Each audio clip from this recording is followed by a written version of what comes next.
10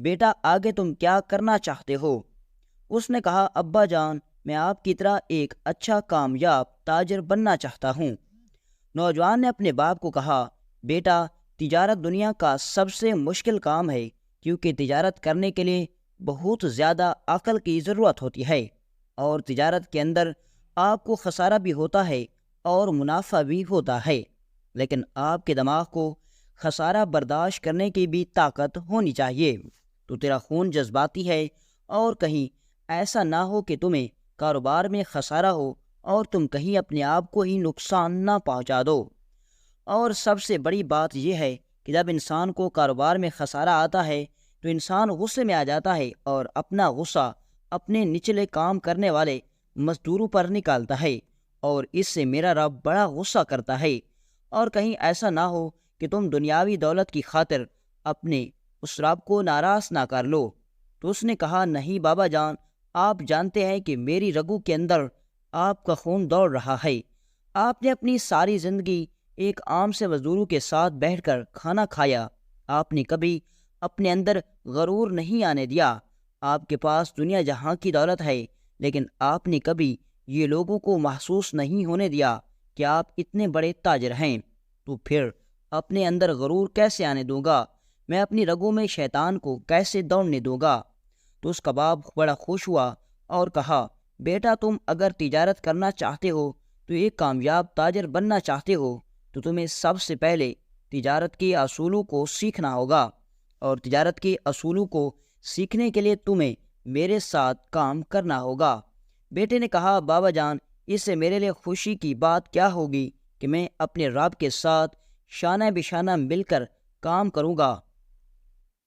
وقت گزرنے لگا اور وہ نوجوان تاجر اس کا باپ جس جگہ بھی تجارت کرنے کی غرض سے جاتا اپنے بیٹے کو ساتھ لے جاتا، اور وقت کے ساتھ ساتھ اس کا بیٹا ہر بات کو اچھی طرح سیکھنے لگا۔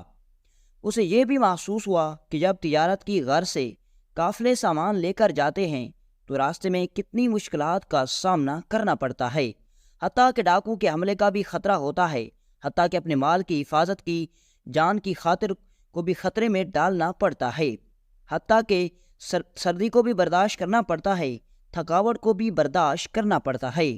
اور اسی طرح اس نوجوان کا بیٹا جس نے ساری زندگی عیش و عشرت کی زندگی گزار دی، وہ اپنے باپ کے ساتھ رہ کر سارے معاملات سنبھالنے لگا۔ وقت گزرتا رہا، اس کا باپ بوڑھا ہو گیا، اور وہ نوجوان تاجر چند سالوں کے اندر بہت بڑا تاجر بن گیا۔ اب اس کا باپ الخلیل شہر کے اندر تجارت کرتا تھا، لیکن اس کے بیٹے نے کہا بابا جان جو چیز ہمیں یہاں میسر ہے وہ چیزیں دمشق اور حلب شہر کے بازاروں میں بہت نایاب ہیں۔ جو چیزیں ہمیں الخلیل شہر کے اندر سستے داموں میں مل رہی ہیں، اگر ہم ان چیزوں کو لے کر حلب اور دمشق اور مصر کے مختلف شہروں کے اندر لے کر جائیں اور وہاں جا کر بیچیں تو ہمیں اچھا خاصا منافع ہوگا۔ تو اپنے بیٹے کی یہ بات سن کر بوڑھا تاجر بہت خوش ہو گیا کہ اب میرا بیٹا تجارت کرنا اچھی طرح جان گیا ہے۔ اس نے کہا بیٹا اب جتنی بھی دولت وہ تمہارے ہاتھ میں ہے، تم اپنے تجربے سے ثابت کر دو کہ تم ایک کامیاب تاجر ہو۔ اس کے بیٹے نے اپنا قیمتی سامان باندھا اور دمشق شہر کی طرف اپنا سفر شروع کر دیا۔ جب وہ دمشق شہر کے اندر پہنچا تو اس نے بازار کے اندر ایک دکان کرائے پر لی اور اپنا سامان رکھ دیا۔ اب وہ دمشق کے بازار کے اندر گھومنے لگا اور دیکھنے لگا کہ بازار کے اندر سب سے زیادہ کون سی چیز بک رہی ہے اور نایاب چیز کون سی ہے، اور چند دنوں کے اندر اپنے تجربے سے اس نے سب کو معلوم کر لیا، اور چند سالوں کے اندر وہ ایک کامیاب تاجر بن گیا۔ جب اس بات کی خبر تاجر کو ملی کہ حلب شہر کے اندر بہت بڑا جشن کا انعقاد کیا جا رہا ہے اور حلب شہر کا حاکم سلطان صلاح الدین ایوبی کو مہمان خاص کے طور پر بلا رہا ہے، تو اس نے دل میں سوچا کہ اگر مجھے اس جشن کے اندر جانے کی دعوت مل جاتی تو بڑا اچھا ہوتا، وگرنہ میں پھر بھی اس دعوت کے اندر ضرور جاؤں گا، اور میں اپنی بات وقت کے سلطان سے ضرور کہوں گا اور اس راز کے بارے میں بھی معلوم کر لوں گا۔ وہ نوجوان تاجر کیا سوال پوچھنا چاہتا تھا وہ اس کے دماغ میں تھا۔ بہرحال وقت گزرتا رہا۔ جب مقررہ دن پر جشن کا دن آ گیا تو اتنے میں اس کو اپنے ایک قریبی ملازم نے آ کر خبر دی کہ حضور حلب شہر کے حاکم کی طرف سے آپ کو جشن میں شرکت کرنے کی دعوت دی گئی ہے۔ جب اس نے یہ خبر سنی تو وہ بڑا خوش سے کود پڑا۔ اس کا ملازم بھی بڑا حیران ہو گیا کہ آخر ہمارا سردار ایک دعوت میں جانے کے لیے اتنا بےتاب کیوں تھا، لیکن وہ نہیں جانتا تھا کہ اس دعوت میں اس کو اتنی خوشی کیوں مل رہی تھی۔ حالانکہ وہ دمشق شہر کا بہت بڑا تاجر تھا اور آئے دن بڑی بڑی دعوتوں میں جاتا تھا، لیکن وہ دعوت اس کے لیے بہت خاص تھی کیونکہ اس کے اندر وقت کا سلطان آ رہا تھا۔ اس نے جشن سے پہلے تیاریاں کر لی اور حلب شہر کی طرف اپنا سفر شروع کر دیا۔ سلطان صلاح الدین ایوبی کے قافلہ پہنچنے سے پہلے ہی وہ حلب شہر کے اندر پہنچ چکا تھا۔ اس کے ساتھ بڑے بڑے اور تاجر بھی تھے، لیکن اس کا دھیان صرف یہی تھا کہ کب ہمارا سلطان حلب شہر کے بازار کے اندر پہنچے گا، کیونکہ اس جشن کا انتظام بازار کے اندر رکھا گیا تھا۔ اگلے صبح ہوئے تو ایک آدمی نے دوڑ کر خبر سنائی کہ اے لوگو، تیار ہو جاؤ، ہمارے سلطان کا قافلہ پہنچنے والا ہے۔ سارے تاجر، سارے لوگ، حتیٰ کہ حلب شہر کا حاکم بھی سلطان صلاح الدین ایوبی کا استقبال کرنے کے لیے راستے پر کھڑا ہو گیا۔ سلطان صلاح الدین ایوبی کا بھرپور استقبال کیا گیا اور چھوٹی موٹی تقریبات کی گئیں۔ اس کے بعد سلطان صلاح الدین ایوبی رحمۃ اللہ علیہ کے لیے شام کے وقت کھانے کی دعوت کا انتظام کیا گیا۔ حلب شہر کے حاکم نے بھی سلطان صلاح الدین ایوبی کی خوشی میں 100 اونٹ ذبح کروائے، 500 دمبے اور کئی من مٹھائی تیار کی گئی اور ہزاروں سکے غریبوں میں بانٹے گئے۔ شام کے وقت سلطان صلاح الدین ایوبی رحمۃ اللہ علیہ کھانا کھانے کے لیے دسترخوان پر بیٹھے تو زمین پر بچھی چٹائی پر سارے تاجر ایک قطار میں بیٹھے تھے اور سلطان صلاح الدین ایوبی ان کے درمیان میں تھے۔ حالانکہ وقت کے سلطان کو ایک اعلی نشست پر بیٹھنا چاہیے تھا، لیکن سلطان صلاح الدین ایوبی نے کبھی بھی لوگوں سے اوپر بیٹھ کر کھانا نہیں کھایا۔ آپ ہمیشہ اپنے سپاہیوں کے ساتھ بھی زمین پر بیٹھ کر کھانا کھاتے تھے۔ سارے تاجر سلطان صلاح الدین ایوبی رحمۃ اللہ علیہ کی سادگی کو دیکھ کر بڑے متاثر ہوتے تو اتنے میں سلطان صلاح الدین ایوبی نے دیکھا کہ ایک نوجوان جو میری طرف بار بار دیکھ رہا ہے۔ پھر سلطان صلاح الدین ایوبی نے سوچا کہ شاید یہ اپنی محبت کا اظہار کر رہا ہے اور اس لیے مجھے بار بار دیکھ رہا ہے۔ لیکن پھر سلطان صلاح الدین ایوبی رحمۃ اللہ علیہ نے چاند لقمے کھانے کے منہ میں ڈالے اور پھر اس نوجوان کی طرف دیکھا تو وہ نوجوان بغیر کھانا کھائے سلطان کی طرف دیکھ رہا تھا۔ سلطان صلاح الدین ایوبی رحمۃ اللہ علیہ کو معلوم ہو گیا کہ بے شک یہ نوجوان مجھ سے کوئی بات کرنا چاہتا ہے، لیکن بہت زیادہ ہجوم کی وجہ سے اس کو موقع نہیں ملا۔ سلطان صلاح الدین ایوبی رحمۃ اللہ علیہ نے اپنے ایک سپاہی کو حکم دیا کہ اس نوجوان کو اٹھا کر میرے پاس لاؤ۔ سلطان صلاح الدین ایوبی کا سپاہی اس نوجوان کے پاس گیا۔ وہ سلطان کے سپاہی کے آنے کا انتظار کر رہا تھا۔ جیسے سلطان کے سپاہی نے کہا تو وہ فوراً اٹھ کر سلطان کے پاس آ گیا۔ سلطان صلاح الدین ایوبی رحمۃ اللہ علیہ نے اس کو اپنے قریب بٹھا دیا اور کہا، اے نوجوان، آخر کون سی بات تمہیں پریشان کر رہی تھی جو تم کہنے کے لیے اتنا بےتاب تھے؟ تمہارے سامنے اتنا نایاب کھانا پڑا ہوا ہے، لیکن تم بار بار میری طرف کیوں دیکھ رہے تھے؟ تو اس نے کہا، حضور، میرے دل کے اندر ایک بات تھی جس کو کہنے کے لیے میں اتنا انتظار کیا، تو پھر آپ بتائیں کہ جب وہ بات کہنے کا وقت آ گیا تو پھر میں وہ کھانا کیسے کھا سکتا تھا؟ اگر میرا نصیب لکھا ہے تو وہ لقمہ میرے پیٹ کے اندر ضرور جائے گا۔ یہ سن کر سلطان صلاح الدین ایوبی بڑے خوش ہوئے اور کہا، اے نوجوان، بتاؤ آخر کون سی بات ہے جو تم کہنے کے لیے اتنے بےتاب تھے؟ تو اس نے کہا، حضور، میرا ایک سوال ہے۔ سلطان نے کہا، بتاؤ کیا سوال ہے؟ اس نے کہا، حضور، ایک مسجد کا امام بھی اللہ کو اتنا کیوں پسند ہے، حالانکہ اللہ تعالیٰ اپنے بندوں سے 70 ماؤں جتنا پیار کرتے ہیں، لیکن ایک امام صاحب سے اللہ تعالیٰ اتنی خاص محبت کیوں کرتے ہیں؟ یہ سن کر سلطان صلاح الدین ایوبی مسکرانے لگے اور فرمانے لگے کہ یہ سوال پوچھنے کے پیچھے کوئی نہ کوئی بات ہوگی۔ اس کے پیچھے کوئی واقعہ ہوگا، کوئی ضرور وجہ ہوگی، ورنہ تم ایسی بات نہ کرتے۔ اس نے کہا جی ہاں حضور، آپ درست فرما رہے ہیں۔ سلطان صلاح الدین ایوبی رحمۃ اللہ علیہ نے کہا کہ تم پہلے میرے ساتھ بیٹھ کر کھانا کھاؤ، اس کے بعد اپنا مکمل واقعہ سنانا۔ سلطان صلاح الدین ایوبی بھی سمجھ چکے تھے کہ اس بات کے پیچھے بہت بڑا واقعہ ہوگا، وگرنہ ایک چھوٹی سی بات کہنے کے لیے وہ نوجوان کبھی نہ آتا۔ سلطان صلاح الدین ایوبی رحمۃ اللہ علیہ نے مختصر سا کھانا کھایا، اور کھانا کھانے کے بعد مہمانوں کو الوداع کہنے کے بعد سلطان صلاح الدین ایوبی سفر کی تھکاوٹ کی وجہ سے آرام کرنے کے لیے کمرے کے اندر جانے لگے تو دیکھا کہ وہی نوجوان سلطان صلاح الدین ایوبی کے کمرے کے پاس کھڑا سلطان کا انتظار کر رہا تھا۔ سلطان صلاح الدین ایوبی جب اپنے کمرے کے اندر داخل ہونے لگے تو اچانک سلطان کی اس نوجوان تاجر پر نظر پڑ گئی۔ سلطان صلاح الدین ایوبی نے سپاہیوں کو اشارہ کیا کہ اس نوجوان کو اندر لے آؤ۔ سلطان صلاح الدین ایوبی اندر جا کر بستر پر بیٹھ گئے تو اتنے میں سپاہی اس نوجوان تاجر کو لے کر سلطان کے سامنے لے آئے۔ سلطان صلاح الدین ایوبی نے اپنے شاہی بستر پر اس کو ساتھ بٹھایا۔ اس نے کہا حضور، میری جگہ آپ کے قدموں میں ہے، آپ مجھے اپنے ساتھ بٹھا کر شرمندہ نہ کریں۔ تو سلطان صلاح الدین ایوبی نے کہا کہ تم میرے ساتھ بیٹھو۔ وہ نوجوان گھبرا کے کہ میں وقت کے سلطان کے سامنے اپنی داستان کیسے شروع کروں۔ تو اتنے میں سلطان صلاح الدین ایوبی نے اس کو کہا کہ تم مجھے اپنا دوست سمجھو، نہ کہ سلطان۔ یہ سن کر وہ نوجوان خوش ہو گیا اور اس نے کہا حضور، میں آپ کو اپنا ایک دلچسپ واقعہ سنانا چاہتا ہوں، اس کے بعد ہی آپ مجھے بتانا کہ آخر اللہ تعالیٰ امام مسجد کی اتنی فیور کیوں کرتے ہیں۔ سلطان صلاح الدین ایوبی نے کہا بتاؤ تمہارا کیا واقعہ ہے۔ تو اس نے کہا حضور، میں نے 18 سال کے اندر اپنی تعلیم مکمل کی۔ میرا باپ ایک رئیس اور امیر و کبیر تاجر ہے۔ میں نے اپنے باپ کو کہا کہ آپ فلسطین کے اندر خلیل شہر میں تجارت کریں اور میں حلب اور دمشق شہر کے اندر جا کر تجارت کرنا چاہتا ہوں۔ میرے باپ نے مجھے اجازت دے دی اور میں اپنا سامان لے کر دمشق شہر کے اندر پہنچا۔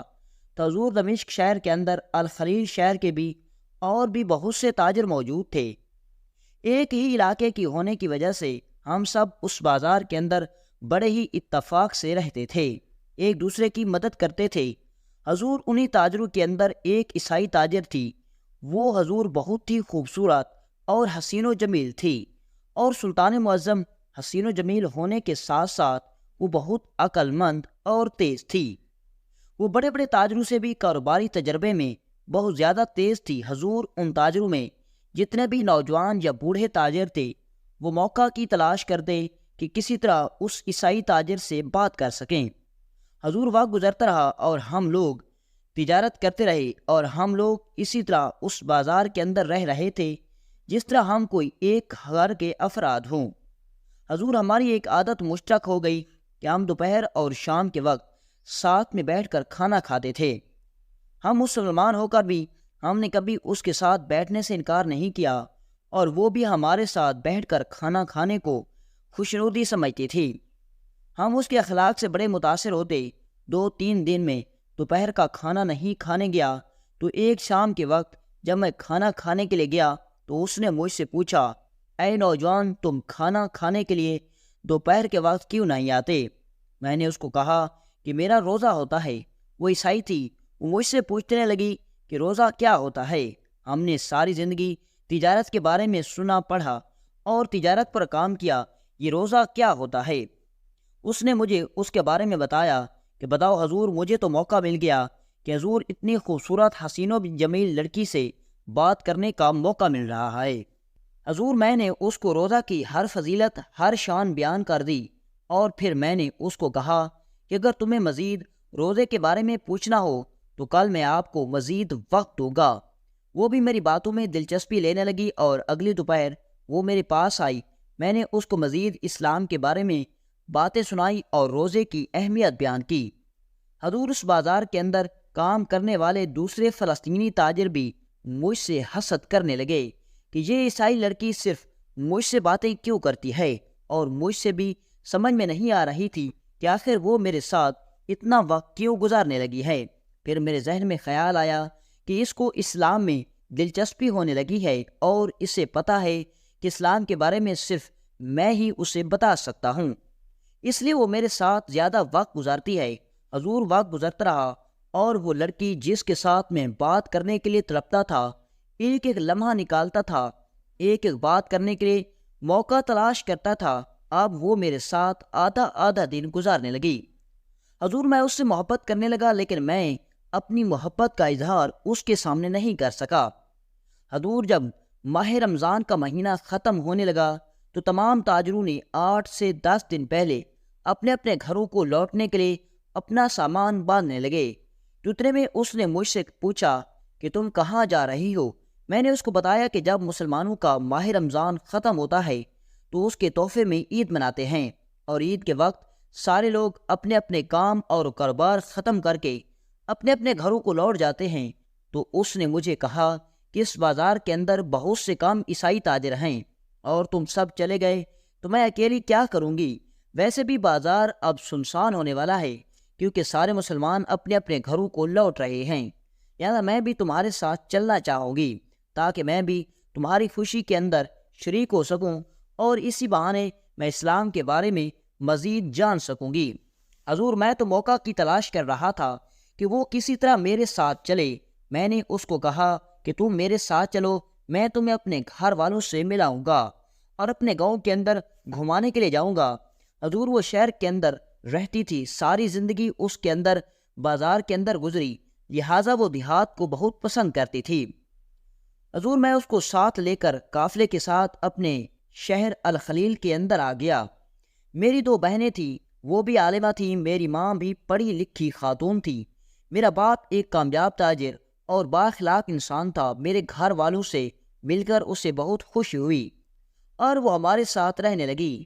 میں نے اپنے ماں کو کہا کہ میں اس لڑکی کو بہت محبت کرتا ہوں اور اب اسلام کے بارے میں بھی یہ بہت جاننے لگ گئی ہے، اور مجھے یقین ہے کہ یہ چند دنوں کے اندر اندر مسلمان ہو جائے گی اور میرے علاوہ اس کے پاس کوئی اور آپشن بھی نہیں، لہٰذا آپ اس سے کہیں کہ یہ میرے ساتھ نکاح کر لے۔ تو میری ماں نے مجھے کہا کہ بیٹا تم خوبصورت بھی ہو، پڑھے لکھے ہو اور ایک کامیاب تاجر ہو، تم خود بات کر لو، وہ تمہیں کبھی نہیں ٹھکرائے گی۔ لیکن نہ جانے میرے دل میں یہی بات آتی تھی کہ وہ مجھے انکار کر دے گی کیونکہ میں نے اس سے محبت کرتا ہوں، اور لیکن اس کی باتوں سے مجھے کبھی محبت کے الفاظ سننے کو نہیں ملے۔ جب میری ماں نے مجھے دیکھا کہ میں اس درد میں تڑپ رہا ہوں لیکن میں اس سے بات نہیں کر پا رہا تو اس نے خود اس لڑکی سے بات کر لی، لیکن وہ عیسائی لڑکی خاموش ہو گئی۔ حضور چند دن وہ ہمارے ساتھ رہنے لگی۔ اگلی صبح میں نے دیکھا کہ اس کے سر پر حجاب تھا۔ مجھے یقین ہو گیا کہ اس نے کلمہ پڑھ لیا ہے، اور اس نے مجھے بتایا کہ میں نے آج تمہاری ماں سے کلمہ پڑھ لیا ہے اور اب میں مسلمان ہو گئی ہوں۔ حضور میں اتنا خوش ہوا اور مجھے اتنی خوشی ہوئی کہ مجھے ایسا لگ رہا تھا کہ میری عید کل نہیں آج ہے۔ میں نے شکرانے کے نفل ادا کیے اور اب مجھے یقین ہو گیا کہ وہ میری شادی کی دعوت کو ضرور قبول کر لے گی۔ میری ماں نے دوبارہ بات کی لیکن اس نے کوئی جواب نہیں دیا اور خاموش ہو گئی۔ حضور مجھے بہت پریشانی ہونے لگی کیونکہ نہ ہی اس نے انکار کیا اور نہ ہی اس نے کوئی جواب دیا۔ وقت گزرتا رہا اور اب عید کو گزرے 10 دن ہو چکے تھے۔ چند دنوں کے بعد ہم نے دمشق شہر کی طرف تجارت کی غرض سے واپس لوٹنا تھا، اور مجھے یہی پریشانی تھی کہ اگر آج یہ میری دعوت کو قبول نہیں کر رہی تو پھر یہ کبھی نہیں کرے گی۔ پھر مجھے خوف آتا تھا کہ یہ کہیں کسی اور کو تو پسند نہیں کرتی، لیکن پھر میں اپنے دل کو تسلی دیتا کہ میں اس کو اچھی طرح جانتا ہوں کہ یہ کسی اور کو پسند نہیں کرتی۔ حضور 10 سے 12 دن گزرے تو ایک دن وہ میری ماں کے ساتھ خیمے میں بیٹھی باتیں کر رہی تھی۔ اتنے میں ہمارے گھر میں میری ماں کا بھتیجا یعنی کہ میرے چاچو کا بیٹا ہمارے گھر کچھ دینے کے لیے آیا۔ اس نے وہ چیز دی اور واپس جانے لگا تو اس محترمہ کی نظر میرے چچا زاد بھائی پر پڑ گئی۔ اس نے کہا یہ کون ہے؟ میری ماں نے کہا کہ یہ میرے شوہر کا بھتیجا ہے اور یہ مسجد کے اندر امامت کرواتا ہے، یعنی آپ سمجھے کہ یہ ایک امام مسجد ہے۔ اس نے کہا یہ امام مسجد کیا ہوتا ہے اور پھر اس نے کہا کہ یہ اتنا سادہ لباس میں، سر پر پگڑی ہے، لیکن اس کے چہرے پر اتنی رونق اور اتنا نور کہاں سے آیا؟ میری ماں نے اسے کہا کہ یہ ایک امام مسجد ہے، یہ 5 وقت کی نماز با جماعت ادا کرواتا ہے اور ہر وقت اللہ کی عبادت میں مصروف رہتا ہے۔ مسجد سے باہر اس کو کبھی کسی نے فضول کسی اور کے ساتھ باتیں کرتے ہوئے نہیں دیکھا۔ یہ سن کر اس خاتون نے کہا، امی جان، میں اس سے اسلام کے بارے میں کچھ سوال پوچھ سکتی ہوں؟ میری ماں نے کہا، کیوں نہیں، آپ پوچھ سکتی ہیں۔ میری ماں نے میرے چچا زاد بھائی یعنی کہ امام مسجد کو اپنے پاس بلایا۔ وہ جب دروازے کے قریب آیا تو اپنی نظریں جھکا کر کھڑا ہو گیا۔ اس کی یہ ادا اس خاتون کو بڑی پسند آ گئی کہ اس کے سامنے اتنی خوبصورت، حسین و جمیل نوجوان کنواری لڑکی بیٹھی ہے، لیکن اس نے ایک نظر اٹھا کر نہیں دیکھا۔ اس نے میرے اس چچا زاد بھائی امام مسجد سے اسلام کے بارے میں کچھ سوالات پوچھے اور پھر وہ وہاں سے جانے لگا۔ اس خاتون نے کہا کہ اگر مجھے کبھی اور کوئی سوال پوچھنا ہو تو کیا میں آپ کے گھر یا مسجد کے اندر آپ سے سوال پوچھ سکتی ہوں؟ تو اس نے کہا، جی ہاں، آپ ضرور آ سکتی ہیں۔ اس نے اپنے گھر کا پتہ بتایا اور اب جتنے دن ہم وہاں رہے وہ خاتون ہر دن اس کے گھر جاتی، میری ماں بھی اس کے ساتھ جاتی اور وہ اس نوجوان کے بارے میں، نوجوان سے اسلام کے بارے میں باتیں پوچھتی۔ حضور، ایک دن میری ماں گھر لوٹی تو میں نے دیکھا کہ اس کے چہرے پر پریشانی تھی اور میں نے اپنی ماں کو کہا، امی جان کیا ہوا؟ تو اس نے کہا، بیٹا جس بات کا ڈر ہوا وہی ہو گیا۔ میرے دل کی دھڑکن بڑھنے لگی تو میں نے اپنی امی کو کہا، امی جان بتائیے کیا بات ہے؟ تو اس نے کہا، بیٹا جس لڑکی کو تم دل و جان سے محبت کرتے ہو وہ اس نے آج تمہارے اس چچا زاد بھائی یعنی کہ امام مسجد کو خود اپنے منہ زبانی نکاح کی پیشکش کر دی، اور وہ بھی میرے سامنے۔ اور حیرت کی بات یہ ہے کہ اس امام مسجد نے کہا کہ میں اپنے باپ سے پوچھ کر بتاؤں گا۔ یہ سن کر حضور میں بڑا حیران و پریشان ہوا کہ ایک پڑھا لکھا نوجوان، اتنا بڑا تاجر، اتنا شان و شیان تاجر کے ساتھ اس نے نکاح کی پیشکش کو ٹھکرا دیا اور تھوڑی سی تنخواہ پر امامت کرنے والے امام مسجد کے ساتھ اس نے نکاح کرنے کو ترجیح دی۔ اور میں بڑا حیران ہوا کہ آخر امام مسجد میں ایسی کیا خاص بات تھی۔ میں بڑا حیران ہو گیا کہ اس امام مسجد کے اندر ایسی کیا خاص بات تھی۔ حضور چند دنوں کے بعد اس نے مجھے ایک چٹھی لکھی اور کہا کہ میں تمہارے چچا زاد بھائی امام مسجد کے ساتھ نکاح کر کے اس کو اپنے ساتھ لے کر گھر جا رہی ہوں۔ یہ سن کر میں بڑا حیران و پریشان ہوا کہ جس لڑکی کی وجہ سے میں دمشق شہر کے اندر تجارت کر رہا تھا، جس کے بغیر میرا ایک لمحہ بھی نہیں گزرتا تھا، وہ آج مجھ سے اتنی زیادہ دور چلی گئی اور مجھے اس امام مسجد کی قسمت پر رشک آ رہا تھا۔ حضور بتائیے آخر اس کے پیچھے کیا ماجرا تھا؟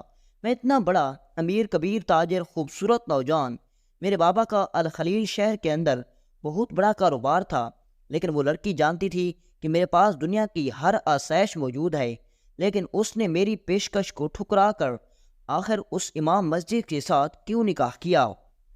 یہ سن کر سلطان صلاح الدین ایوبی نے کہا، تم مجھے اس لڑکی کا نام بتاؤ۔